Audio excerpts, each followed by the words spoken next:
मध्य प्रदेश के वित्त मंत्री जगदीश देवड़ा ने विधानसभा में कांग्रेस के हंगामे के बीच में बजट पेश किया। सीएम शिवराज सिंह चौहान सरकार के चौथे कार्यकाल का यह अंतिम बजट है और इस बजट की खास बात यह रही कि राज्य में पहली बार ई बजट पेश किया गया। ये रिपोर्ट आप देखिए।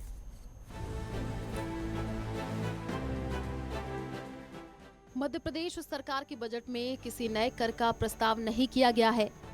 वित्त मंत्री जगदीश देवड़ा ने कहा कि सरकार की मंशा है कि महिलाएं परिवार में नेतृत्व करने की भूमिका में आए।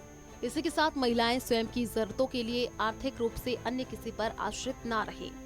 उन्होंने कहा कि लाडली लक्ष्मी योजना के तहत बच्चियों को उच्च शिक्षा के लिए प्रोत्साहन दिया जा रहा है। इस योजना के तहत अब तक 44 लाख से अधिक लाडलियों को लाभ मिल चुका है। लाडली लक्ष्मी योजना के लिए 929 करोड़ रुपए प्रस्तावित किए गए हैं। इसी के साथ ग्रामीण इलाकों में स्वरोजगार को बढ़ाने के लिए गांवों में काम करने वाले महिला स्व सहायता समूहों के लिए 660 करोड़ रुपए की राशि को भी स्वीकृत प्रदान की गई है। बजट पेश करते हुए प्रदेश से वित्त मंत्री ने कहा कि प्रदेश सरकार लगातार युवाओं के विकास के लिए काम कर रही है।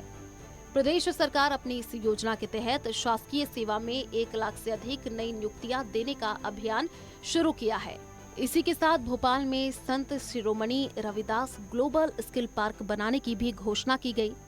इस योजना के तहत हर साल 6000 प्रशिक्षणार्थियों को प्रशिक्षण दिया जाएगा। साथ ही ग्वालियर, जबलपुर, सागर और रीवा में भी स्किल सेंटर शुरू किए जाएंगे। वित्त मंत्री ने प्रदेश के विकास पर चर्चा करते हुए कहा कि प्रदेश का देश के सकल घरेलू उत्पाद में हमारे प्रदेश का योगदान 3.6% से बढ़कर अब 4.8% हो गया है। वित्त मंत्री ने कहा कि सरकारी कर्मचारियों को रिटायर होने के बाद उनके रिटायरमेंट लाभ जल्द से जल्द मिले, इसके लिए पेंशन नियमों का सरलीकरण किया जा रहा है। अनुकंपा नियुक्ति के लिए परिवार की विवाहित पुत्री को भी पात्रता दी गई है। चिकित्सा नियमों को सरल और मान्यता प्राप्त निजी चिकित्सालयों में आयुष्मान योजना के निर्धारित दरों पर इलाज की सुविधा दी गई है। इसके साथ ही सरकारी कर्मचारी के 7वें वेतनमान को लेकर एक समिति का भी गठन किया गया है। बजट में वित्त मंत्री जगदीश देवड़ा ने स्कूल में पढ़ने वाली छात्राओं के लिए महत्वपूर्ण घोषणा करते हुए कहा कि अपने अपने स्कूल में 12वीं में टॉप करने वाली छात्राओं को ई-स्कूटी दी जाएगी। इसी के साथ प्रदेश में महिलाओं के विकास के लिए लाडली लक्ष्मी योजना के लिए 2023-24 में 929 करोड़ रुपए आवंटित किया गया है। प्रदेश की नई आबकारी नीति के जरिए नशे की लत को हतोत्साहित करने का फैसला किया गया है। इसी के साथ प्रदेश में मुख्यमंत्री लाडली बहाना योजना का भी शुभारंभ किया जाएगा। इस योजना में शामिल होने वाली महिलाओं के बैंक खाते में 1000 रुपया प्रतिमाह दिया जाएगा। 3,14,025 करोड़ का बजट पेश। रोजगार मूलक योजनाओं के लिए 252 करोड़ रुपए। 12वीं में टॉप आने वाली छात्राओं को स्कूटी देगी सरकार। महिला विकास के लिए 1.02 लाख करोड़ रुपए स्वीकृत। पीएम सड़क योजना के तहत 4000 किलोमीटर सड़क का निर्माण। लाडली बहना योजना के तहत दिए जाएंगे 8000 करोड़ रुपए। खेलों के लिए 738 करोड़ रुपए स्वीकृत। महिला स्व सहायता समूह के लिए 660 करोड़ रुपए स्वीकृत। दुनिया की मुख्य अर्थव्यवस्थाएं मंदी से जूझ रही है, वहाँ हमारा देश दुनिया की 5वीं सबसे बड़ी इकोनॉमी बन चुका है। $5 ट्रिलियन की इकोनॉमी का लक्ष्य बेबुनियाद नहीं है। प्रदेश के लिए गौरव की बात है कि माननीय मुख्यमंत्री श्री शिवराज सिंह जी के गतिशील नेतृत्व में प्रदेश भी अपना योगदान संपूर्णता के साथ दे रहा है। राज्य के सकल घरेलू उत्पाद में वर्ष 2022-23 में अग्रिम अनुमानों के अनुसार प्रचलित भाव पर 16.43% की वृद्धि हुई है। देश के सकल घरेलू उत्पाद में हमारे प्रदेश का योगदान विगत 10 वर्षों में 3.6% से बढ़कर अब 4.8% तक पहुंच चुका है। प्रदेश की प्रतिगत आय प्रचलित भाव पर वर्ष 2011-12 में ₹38,497 थी, जो कि वर्ष 2022-23 अग्रिम में 3.5 गुना से अधिक बढ़कर 1,40,583 हो गई है। माननीय प्रधानमंत्री जी की विश्व नेता की छवि के दृष्टिगत भारत को G20 समूह की अध्यक्षता का सम्मान मिला है। इस समूह के कृषि संस्कृति G20 एम्पावर विज्ञान रोजगार श्रमिक अधोसंरचना उप समूह की 8 बैठकों का आयोजन हमारे प्रदेश को सौंपा गया है। इन विचारशील बौद्धिक आयोजनों से प्रदेश के नीति निर्धारकों को लाभ एवं प्रदेश को वैश्विक पहचान के साथ कौशल्य रोजगार कृषि अधोसंरचना आदि जैसे क्षेत्रों में विकास की नई संभावना का लाभ मिलेगा। प्रदेश के कुशल नेतृत्व पर विश्वास दिखाते हुए भारत ने हमारे प्रदेश के इंदौर शहर को जनवरी 2023 में प्रवासी भारतीय सम्मेलन के आयोजन का गुरुतर सम्मान दिया। इस बजट में आम लोगों के साथ ही व्यापारियों को राहत देने के लिए किसी भी तरह के किसी भी नए कर का प्रस्ताव नहीं किया गया है। इसी के साथ राज्य में खेलों को बढ़ावा देने के लिए भी बजट में 738 करोड़ रुपए का प्रस्ताव रखा गया है। इस बजट में 12वीं में टॉप करने वाली छात्राओं को ई-स्कूटी देने का वादा किया गया है। इसी के साथ सरकार ने खास तौर पर प्रदेश के किसानों को राहत देते हुए डिफॉल्टर किसानों का कर्ज सरकार की तरफ से पूरा किए जाने का प्रस्ताव किया गया है। बजट को लेकर एमपी के गृह मंत्री नरोत्तम मिश्रा ने कहा, इस बार का बजट किसान और झुग्गी झोपड़ी के इंसान के लिए होगा और इस बजट को हर वर्ग के विकास को ध्यान में रखकर बनाया गया है। Desk report, network 10। रायपुर के राजीव भवन में प्रदेश कांग्रेस अध्यक्ष मोहन मरकाम के साथ ही कांग्रेस पदाधिकारियों ने एक प्रेस कॉन्फ्रेंस का आयोजन किया। इस मौके पर उन्होंने कहा कि प्रदेश की सरकार लगातार विकास के लिए काम कर रही है और उसी के साथ उन्होंने केंद्र सरकार पर केंद्रीय एजेंसियों का गलत इस्तेमाल करने का आरोप लगाया, जिसका हवाला सूर्यकांत तिवारी जी और जोगिंदर जी के द्वारा अडानी के खाते में किया गया। 100 करोड़ रुपया। और जब 2022 में ईडी की रेट बढ़ी, आबकारी की जब रेट बढ़ी आईटी की, तब सूर्यकांत तिवारी जी के यहाँ से, उनके मोबाइलों में से, उनके डायरियों में से ये सब चीज़ खुल के सामने आई कि अडानी जी के उनके खाते में हवाला दिया गया, पैसा दिया गया। मगर उसके बावजूद भी आश्चर्य की बात यह है, उसके बावजूद भी अडानी जी को ऊपर अभी तक कोई कार्रवाई नहीं की गई है। अडानी जी को कोई चिट्ठी नहीं लिखी गई है। अडानी जी को कोई संबंध जारी नहीं किया।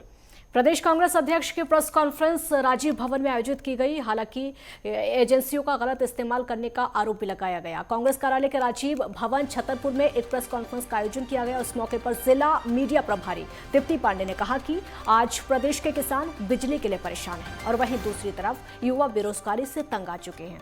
दीप्ति पांडे ने कांग्रेस के 85वें महाधिवेशन की जानकारी देते हुए कहा कि अधिवेशन में महिलाओं को SC, ST, OBC और मुस्लिम समाज युवा वर्ग को 50% आरक्षण देने का फैसला किया गया। और ये फर्जी विकास यात्रा, जिसको हम निकास यात्रा का नाम दे रहे हैं, महिला विरोधी, जन विरोधी, किसान विरोधी, छात्र विरोधी सरकार का आईना दिखाना था। सबसे पहले शिवराज सिंह चौहान यहाँ खजुराहो आते हैं और वो बात करते हैं बेटी पढ़ाओ बेटी बचाओ की। महिला कलाकारों को जहाँ प्रोत्साहित करते हैं, वहीं उस महिला कलाकार की बात अनसुनी करके शिवराज सिंह चले जाते हैं। उनके पास समय नहीं होता है, बेरोजगारी पे वो बात नहीं करना चाहते हैं। दूसरी बात, अगर विकास किया होता तो इन्हें अश्लीलता का सहारा न लेना पड़ता। इनकी धिक्कार यात्रा शुरू हो गई है। जगह जगह पे छतरपुर जिले में इन्हें नकारा जा रहा है, चाहे वो राजनगर हो या कहीं भी हो। तो और विकास यात्रा में ये लोगों का पैसा बर्बाद कर रहे हैं। किस बात का विकास कर रहे हैं कि जहां थाने में एक विधायक को एक अन्य विधायक को बुलाकर, जिला अध्यक्ष पूर्व को बुलाकर पुलिस से लड़ना पड़ता है, कलेक्टर के यहाँ धरना देना पड़ता है। बिलासपुर में अरपा बेसिन विकास प्राधिकरण की बैठक का आयोजन किया गया और उस बैठक में अधिकारियों को अरपा नदी में किए जा रहे विकास कार्यों को जल्द से जल्द पूरा करने के निर्देश दिए और उसी के साथ शिवघाट और पचरीघाट बैराज में बनाए जा रहे बैराज निर्माण कार्यों में तेजी लाने के निर्देश दिए गए हैं। अरपा बेसिन विकास प्राधिकरण की बैठक हुई, अधिकारियों को दिशा निर्देश दिए गए, विकास कार्यों को जल्द से जल्द पूरा करने के निर्देश दिए।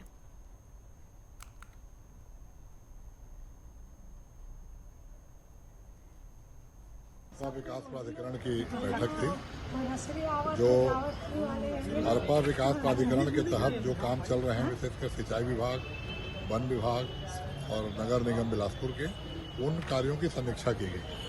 कार्य कितनी प्रगति पे है, कौन सा काम रुका हुआ है और कौन काम कब खत्म होगा। आज की बैठक में मुख्यमंत्री के सलाहकार प्रदीप शर्मा जी, कलेक्टर बिलासपुर, अरबा विकास प्राधिकरण के सभी पदाधिकारी और सदस्य और सभी विभाग के जो प्रमुख लोग थे उन्होंने अपनी अपनी रिपोर्ट पेश की। एक ब्रेक यहाँ पर रुकेंगे, जल्द लौटेंगे।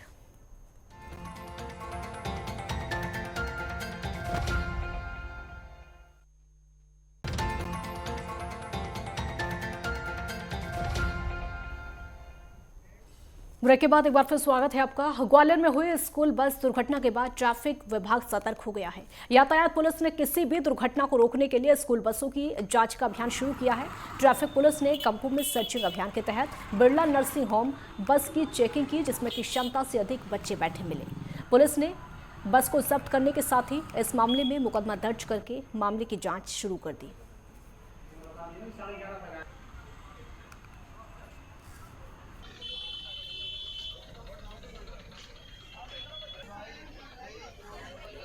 स्कूली बच्चों की पुनः बसों की चेकिंग की गई थी, जिसमें लगभग 150-200 बसें हमारे द्वारा चेक की गई और 39 बसें ऐसी पाई गई जिनमें कमियां थी, जब 21,500 रुपये जुर्माना उनसे वसूल किया गया और 2 बसें ओवरलोडिंग करते हुए पाई गई थी। उनके बच्चों को गंतव्य पे उतरवा कर गाड़ियों पे नियमानुसार चालानी कार्रवाई कर कंपू थाने में खड़ा करा दिया गया। उनका चालान न्यायालय में पेश किया जाएगा। लगातार हम कार्रवाई कर रहे हैं और स्कूल संचालकों को मैं आप सब लोगों के माध्यम से ये संदेश देना चाहता हूं कि वो कम से कम अपने स्कूल में आने जाने वाले बच्चों के जो वाहन चल रहे हैं उनको देखें, उनको तत्काल दुरुस्त कराएं और सुप्रीम कोर्ट की गाइडलाइन का पूर्णतः पालन कराना सुनिश्चित करें।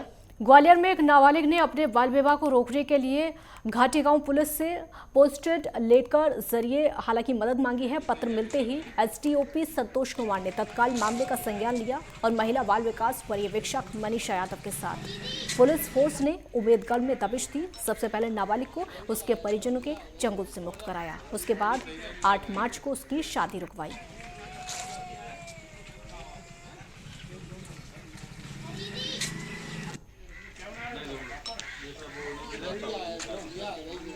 पोस्ट ऑफिस के माध्यम से एक पत्र प्राप्त हुआ था, जिसमें एक नाबालिग लड़की ने बाल विवाह से बचाने की उसमें शिकायत की थी।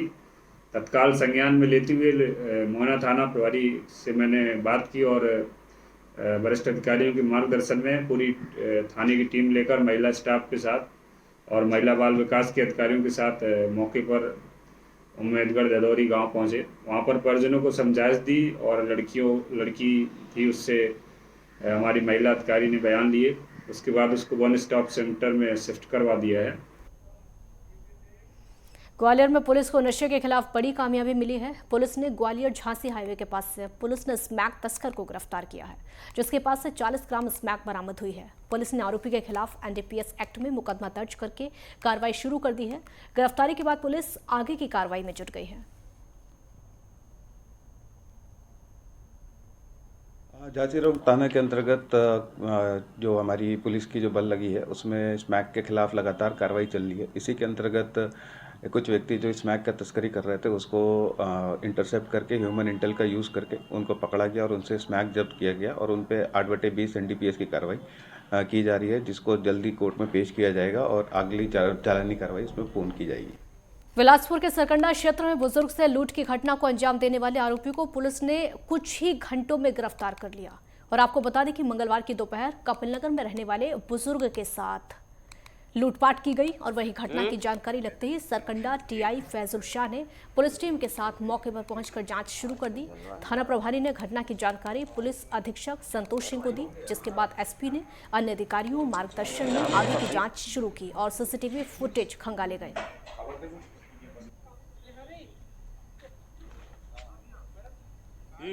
सरकंडा थाना क्षेत्र के कपिल नगर इलाके में दोपहर लगभग 2:30 बजे एक रिटायर्ड कर्मचारी शिव कुमार चंद्रा बैंक से अपने 2.5 लाख रुपए लेके जा रहा था अपने घर। तभी एक व्यक्ति के द्वारा उसके 2.5 लाख रुपए को छीन लिया गया और वो व्यक्ति फरार हो गया। जिसमें सरकंडा पुलिस ने तत्काल उस आरोपी के बारे में बैंक में जाके पतासाजी किया तथा ईसीसी के माध्यम से उस आरोपी का डिटेल जो बैंक से प्राप्त हुआ था उसके आधार पर उसके घर में तस्दीक किया और उसका मोबाइल नंबर प्राप्त कर और फोटो प्राप्त कर जितने भी ग्रुप हैं और पड़ोसी जो जिले हैं उन सभी जगह में सर्कुलेट किया गया तथा जीआरपी की भी मदद ली गई और पेंड्रा पुलिस इसी बीच उनके तकनीकी साथ से पुष्टि हुई कि वो शायद उत्कल एक्सप्रेस में सफ़र कर रहे हैं, जिसके आधार पे जो अगला स्टॉपेज था पेंड्रा, वहाँ की पुलिस से संपर्क किया गया और उनको आरोपी जो संदेही था उसका फोटो वगैरह दिया गया और उनसे लगातार समन्वय स्थापित करके आरोपी को पेंड्रा में गिरफ्तार किया गया, जिससे पूछताछ में अपनी घटना को स्वीकार किया और उससे लूटी हुई राशि को बरामद किया गया। दतिया जिले के बटेरा सोपान गांव में रतनगढ़ माता मंदिर दर्शन के लिए जा रहे श्रद्धालुओं से भरी ट्रैक्टर ट्रॉली को मैजिक ने टक्कर मार दी और सड़क हादसे में 2 दर्जन से ज्यादा श्रद्धालु घायल हो गए। हादसे में गंभीर रूप से घायल लोगों को इलाज के लिए झांसी और ग्वालियर रेफर किया गया। हालांकि सड़क हादसे में श्रद्धालु घायल हुए।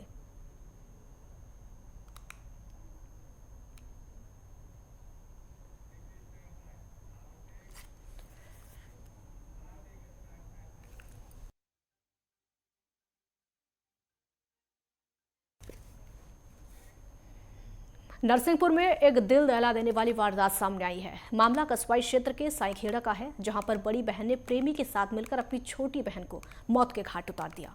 मामले में पुलिस ने संज्ञान लेते हुए आरोपी बहन को गिरफ्तार कर लिया है। हालांकि गिरफ्तारी के बाद पुलिस इस मामले की जांच में जुट गई है।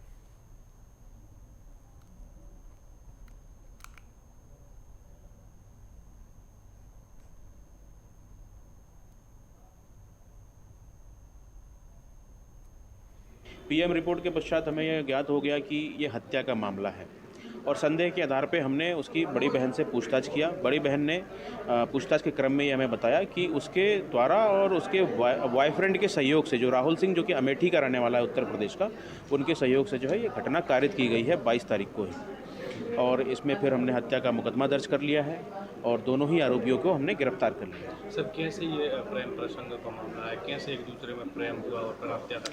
अभी प्राप्त जानकारी के अनुसार खुशबू अवस्थी जो बड़ी बहन है उसका राहुल सिंह के साथ सोशल मीडिया के माध्यम से संपर्क हुआ था।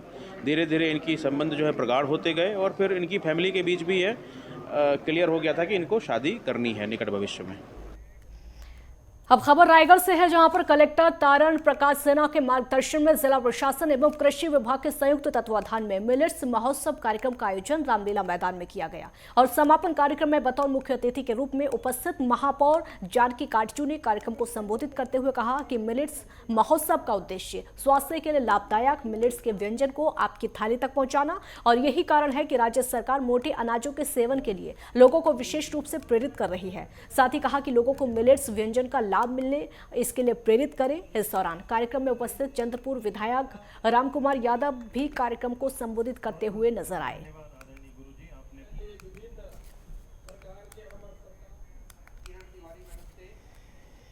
छत्तीसगढ़ में माध्यमिक शिक्षा मंडल की परीक्षाएं शुरू हो गई हैं, जिसमें बिलासपुर जिले के 23,304 परीक्षार्थियों में से 12वीं बोर्ड की परीक्षा में 22,606 छात्र छात्राएं शामिल हुए। कोरोना महामारी की वजह से 2 साल बाद आयोजित परीक्षा में शामिल छात्र छात्राओं को बोर्ड एग्जाम का बिल्कुल भी अनुभव नहीं, क्योंकि जब कोरोना वायरस पर सिर पर था तब बच्चे 12वीं बोर्ड की परीक्षा असाइनमेंट पद्धति से घर बैठे पर्चा हल किया था। लिहाजा जब परीक्षाएं शुरू हुई तो छात्र छात्राओं को थोड़ी दिक्कतों का सामना करना पड़ा।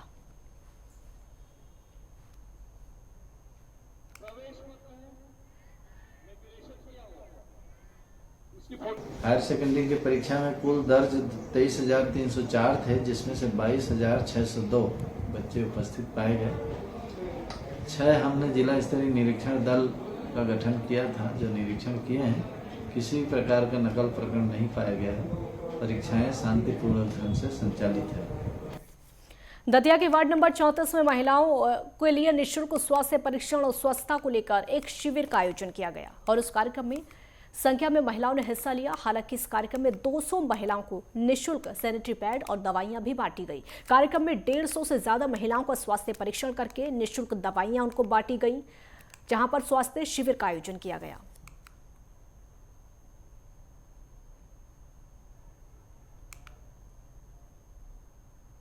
हमारे डिपार्टमेंट की तरफ से हमें एक पहल करने का मौका मिला था, जिसमें सबसे पहले हमें एक सैनिटरी पैड मशीन जो है वो प्रोवाइड कराई गई। इसमें हमें रूम वगैरह सभी दी गया। साथ में बच्चों से हमने सहयोग लेके ये सैनिटरी पैड बनाई। सबसे पहले हमने 207 बच्चियाँ हमारे स्कूल में हैं, तो सभी बच्चों के लिए पहले बनाए।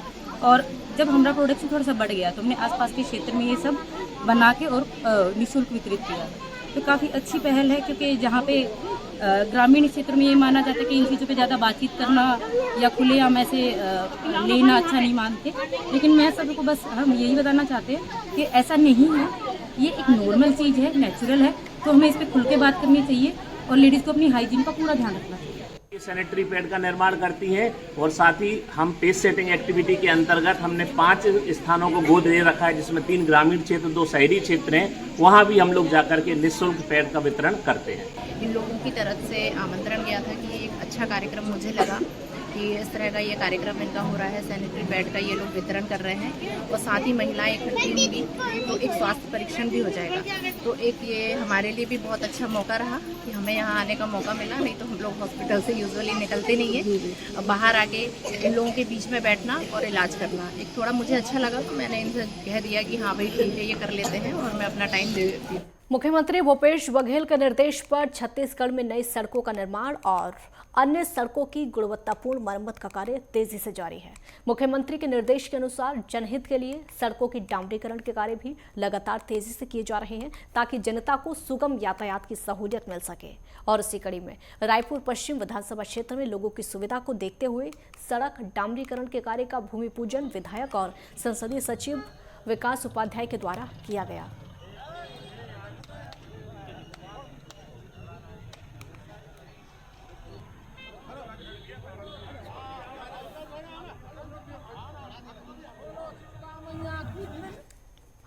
नारायणपुर पुलिस का नक्सलियों के खिलाफ अभियान लगातार जारी है। अपने इस अभियान के तहत पुलिस ने 3 नक्सलियों को गिरफ्तार करने में कामयाबी हासिल की। हालांकि पुलिस ने गिरफ्तार नक्सलियों के पास से एक प्रेशर बम भी बरामद किया। पुलिस ने तीनों गिरफ्तार नक्सलियों से पूछताछ करके मामले की जांच शुरू कर दी है।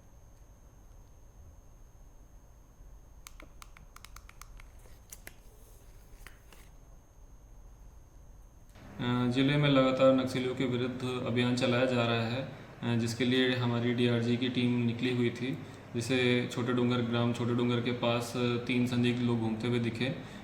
उनको मौके पे उनसे पूछताछ किया गया और मनोवैज्ञानिक तरीके से उनसे और ज़्यादा पूछताछ करने में पता चला कि वो 3 लोग शिवाजी निवासी तोयमेटा, जयलू राम कश्यप निवासी मुसनार और सिद्धार्थ नेताम निवासी कवानार, इन्होंने अपना नाम बताया। एक ब्रेक के लिए हम रुकेंगे, जल्द लौटेंगे।